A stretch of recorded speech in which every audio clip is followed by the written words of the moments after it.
안녕하십니까. 교보증권에서 채권 담당하고 있는 백윤민입니다. 2022년 채권 시장 전망 말씀드리도록 하겠습니다. 내년에도 글로벌 경제는 코로나와의 불편한 동행이 이어질 것으로 예상되고 있습니다. 다만 최근 백신 접종률이 높아지면서 치사율이 감소하고 있고, 그리고 코로나 재확산세에도 경제 봉쇄 조치가 최소화되면서 이전과 같은 경기 위축 발생 가능성은 낮을 것으로 예상되고 있습니다. 올해 신흥국을 중심으로 기준금리 인상 기조가 확대되는 모습을 보였습니다. 특히 상반기에는 일부 신흥국에 국한됐던 기준금리 인상이 하반기에는 여타 신흥국들로 확대되는 모습을 보였습니다. 지금 신흥국들 같은 경우는 경제가 아직 팬데믹에서 완전하게 회복된 상황은 아니지만 인플레이션과 통화 절하 압력이 확대되면서 기준금리 인상에 나서고 있는 상황입니다. 이러한 가운데 이제 선진국들 중에서도 이제 통화정책 정상화 움직임이 나타나고 있고요.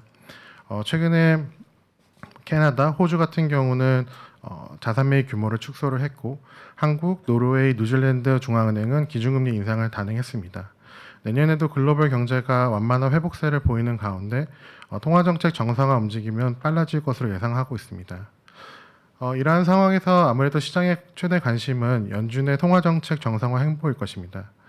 팬데믹 상황에서 연준은 기준금리 인하와 자산 매입 축소를 통해서 낮은 수준의 실질금리 유지에 총력을 가했었습니다. 다만 작년에 연준이 평균 물가 목표제를 도입하면서 통화 정책 프레임워크의 전환을 시도한 점도 이와 같은 맥락으로 해석될 수 있을 것 같습니다. 그러나 최근 들어서 이러한 스탠스에는 좀 변화가 나타나고 있고요. 아무래도 미국 경제가 예상보다 빠르게 회복되고 있고 인플레이션 압력이 확대되면서 통화정책 스탠스에도 변화가 나타나고 있습니다. 연준 내 통화정책 정상화 목소리가 확대되면서 연내 테이퍼링 시행 기대감도 높아지고 있는 상황입니다. 지난 6월, 7월 FOMC에서 연준은 테이퍼링 충격에 대응하기 위한 사전 작업들을 진행을 했었고, 잭슨홀 미팅과 9월 FOMC를 통해서 연내 테이퍼링 시행 가능성을 시사한 상황입니다. 현재 미국 고용시장 회복세가 이어지고 있지만 아직까지 팬데믹 이전 수준으로 회복하기 위해서는 500만 개 정도의 일자리가 부족한 상황입니다. 여기에 최근 미국 고용지표가 다소 부진한 모습을 보였지만 연내 테이퍼링을 시행하는 데에는 큰 걸림돌이 되지 않을 것으로 예상하고 있습니다. 지금 미국 고용시장의 회복세가 다소 더딘 이유는 기업들의 노동 수요 부족보다는 아무래도 공급 부족이 더 큰 원인이라고 생각되고요. 이러한 상황에서 향후 미국 고용시장은 보조금 효과가 감소하고 이제 팬데믹 상황이 진정되면서 좀 더 빠르게 회복될 것으로 예상하고 있습니다. 저희는 연내 테이퍼링이 시작되게 되면 내년 중반에는 이 테이퍼링 작업이 마무리될 것으로 예상을 하고 있습니다. 이후 시장의 관심은 연준의 기준금리 인상 시점으로 이동할 것으로 예상하고 있습니다. 지금 미국 기준금리를 보시게 되면 이론금리 대비해서 크게 낮은 수준입니다. 테일러 준칙금리를 보시게 되면 현재 테일러 준칙금리는 과거 금융위기 이후 연준이 첫 금리 인상을 단행했던 2015년 12월 수준을 크게 상회하고 있고 팬데믹 이전 수준도 크게 넘어서고 있는 상황입니다. 아무래도 이제 미국 기준금리 인상감이 기대감이 높아지는 가장 큰 이유 중에 하나는 아무래도 인플레이션을 꼽을 수 있을 것 같습니다. 연준은 그동안 이제 인플레이션이 일시적이다라는 의견을 고수를 했었고, 다만 이제 최근에는 이러한 스탠스에도 변화가 나타나고 있는 상황입니다.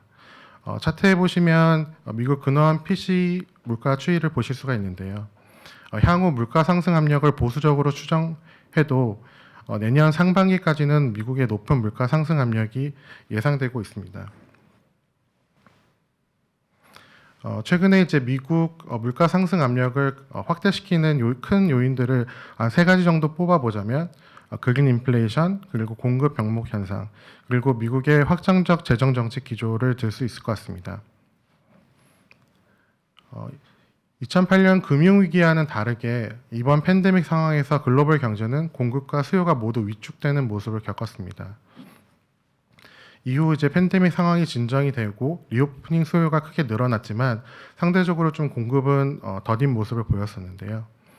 일반적으로 수요가 늘고 가격이 늘게 되면 기업들은 투자 활동을 통해 생산을 늘리게 되고 공급을 맞추게 됩니다. 다만 최근에 주요국들의 친환경 정책과 규제 속에서 이러한 투자가 쉽지 않은 상황입니다.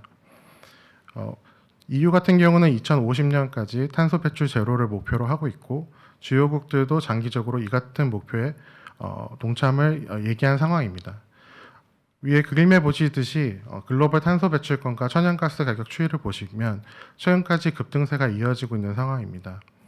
다시 말해 글로벌 친환경 정책과 규제 등으로 인해 원자재 가격이 상승하는 그린 인플레이션 압력이 확대되고 있는데요.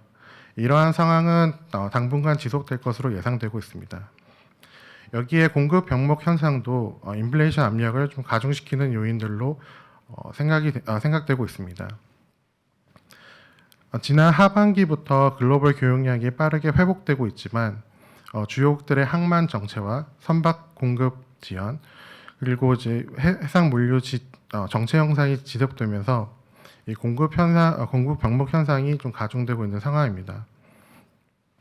여기에 뭐 화물 트럭과 트럭 운전사들의 숫자도 매우 부족한 상황이고 결과적으로 이 공급 병목 현상이 운임 상승과 생산자 배송 지연을 야기하게 되었고 이러한 부분들은 고스란히 이제 제품 가격 상승으로 이어지고 있는 상황입니다. 마지막으로 미국의 확장적인 재정 정책 기조도 미국 물가 상승 압력을 높이는 요인 중에 하나입니다. 미국 CBO 같은 경우 팬데믹으로 이제 급격하게 하락했던 미국 아웃풋 갭이 향후 빠르게 회복될 것으로 예상하고 있는데요. 일반적으로 미국 아웃풋 갭이 개선되는 구간에서 물가 상승 압력이 확대되는 모습을 보였습니다. 이러한 상황에서 미국의 확장적 재정 정책 기조는 아웃풋 갭 확대를 더 키워서 물가 상승 압력을 가중시킬 것으로 예상하고 있습니다. 이어서 국내 채권 시장 말씀드리도록 하겠습니다. 국내 경제는 내년에도 완만한 성장세가 유지될 것으로 예상하고 있습니다. 코로나 팬데믹 불확실성이 남아 있지만 백신 접종률이 높아지는 가운데 이전과 같은 급격한 경기 위축 상황은 제한적일 것으로 예상을 하고 있습니다. 지금 주요 기관들의 올해 내년도 성장률을 보시게 되면 대체로 3% 이내의 성장을 예상을 하고 있습니다. 최근 재고순환지표 하락과 맞물려 경기선행지수 순환변동치가 둔화되는 모습을 보이고 있습니다. 경기선행지수가 둔화되는 부분을 긍정적으로 해석할 수는 없겠지만 여전히 확장 국면이 이어지는 상황에서 경기에 대한 과도한 우려를 가질 필요는 없다라고 생각을 하고 있고요. 지금 재고순환지표가 하락하는 부분은 아무래도 업종별 재고가 증가하는 상황에서 출하 증가율이 상대적으로 좀 빠르게 하락하는 부분에 기인한다고 볼 수 있습니다. 다만 이러한 현상들이 추세적일지 아니면 코로나 재확산으로 인한 일시적 요인일지에 대해서는 조금 더 두고 볼 필요가 있을 것 같습니다. 통화정책 측면에서는 내년에도 한국은행 기준금리 인상 기조가 계속 유지될 것으로 예상하고 있습니다.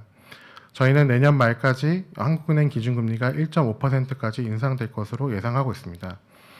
한국은행 같은 경우는 금리 인상으로 인해 가계와 기업들의 채무 상환 부담이 늘어날 수 있다는 부분을 인지하고 있지만 금융불균형 리스크 대응에 더 시급성을 요구하고 있습니다.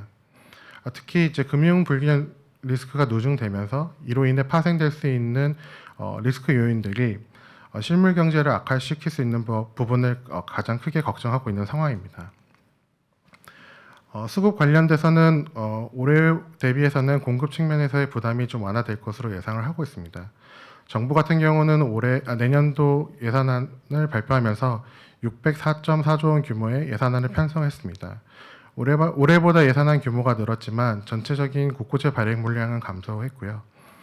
특히 이제 순증 물량과 적자 국채 물량이 감소한 부분에 있어서 수급의 부담을 완화시켜줬습니다. 내년에도 정부의 확장적 재정 정책 기조가 유지가 되겠지만 채권 시장은 수급 측면에서의 부담은 좀 완화될 것으로 보고 있습니다. 여기에 주요 투자자들의 투자 흐름을 보게 되면 예년 정도의 투자 흐름을 좀 이어갈 것으로 예상을 하고 있습니다. 연기금 같은 경우는 이제 투자 다변화를 이유로 국내 채권 비중을 계속 줄이고는 있지만 절대적 규모에서는 큰 차이를 나타내지 않을 것으로 생각하고 있습니다. 여기에 보험사 같은 경우는 IFRS 17 그리고 킥스 제도 변화 속에서 자산 듀레이션 확대 전략을 계속 유지할 것으로 예상하고 있습니다. 금리 상승이 되는 상황에서 투자 타이밍에 대한 고민은 있을 수 있지만 내년에도 장기채에 대한 수요는 꾸준할 것으로 예상을 하고 있고요.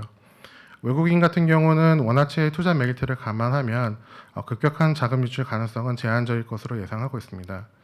물론 최근 스왑 레이트가 상승하면서 재정거래 유인이 감소하고 있고 내년에도 기준금리 인상 기조가 이어질 것이라는 점에서 추세 이탈까지는 아니지만 외국인의 수급 변동성이 크게 확대될 수 있을 수 있다는 부분은 염두해 주실 필요가 있을 것 같습니다. 내년 국내 채권 시장은 글로벌 통화정책 정상화가 빨라지는 가운데 변동성이 좀 확대되는 모습을 보일 것으로 예상하고 있습니다. 상반기에는 한국은행 기준금리 인상 기조가 유지되는 가운데 인플레이션이 피어 팩터로 작용을 하면서 시장금리 상단이 좀 열린 모습을 보일 것으로 예상하고 있습니다. 반면에 하반기에는 금리 인상 사이클이 어느 정도 마무리가 되면서 상단이 좀 제어될 것으로 보고 있고요. 이후에는 대외 여건과 경기 상황에 따라 신장금리 방향성이 결정될 것으로 예상하고 있습니다. 이것으로 2022년 채권시장 전망을 마치도록 하겠습니다. 감사합니다.